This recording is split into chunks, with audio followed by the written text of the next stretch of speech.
I didn't really have church prior to coming to Grace.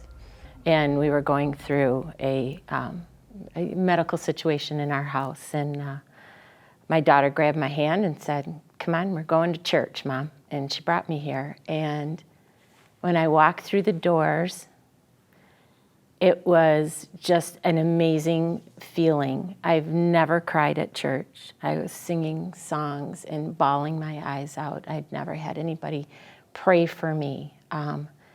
And it was just beautiful, and it continued.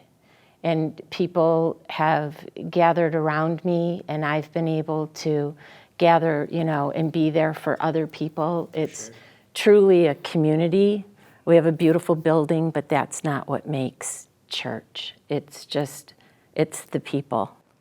Well, the reason that I wasn't coming is because I had the back surgery in 2014 that did not go well, and after several weeks when I was supposed to be feeling recovery, I wasn't. I was actually feeling worse than before I had the surgery, and so that is sort of that's the medical thing that was happening over our household at the time.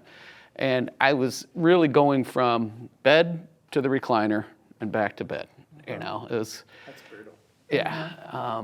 And then that's sort of what brought me here, is that I just had enough of this pattern of just sitting in the recliner and not thinking that there was going to be any change.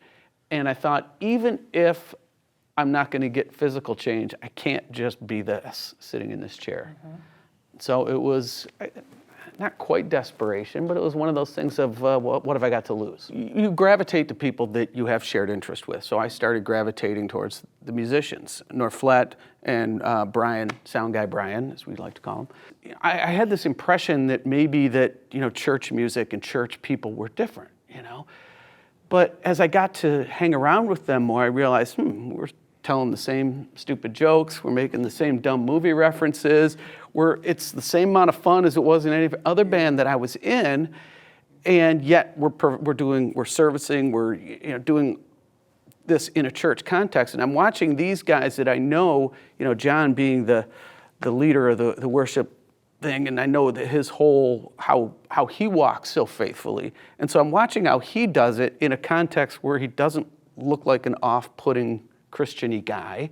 And I'm starting to see how this works. And so just watching the model and seeing how other people are doing it, I learned so much. I didn't have to get necessarily preached to or brought into a study. I could just watch and see, so you can still be yourself and you can be this. When you find and you surround yourself with the people of church, of how your own life changes and how your outlook on things changes and how you perceive things. I think, for us, we were pretty cynical and pretty judgmental, and surrounding ourselves with the people of Grace and of church has totally softened our heart. You cannot walk faithfully with Jesus in isolation. This is true. We need community.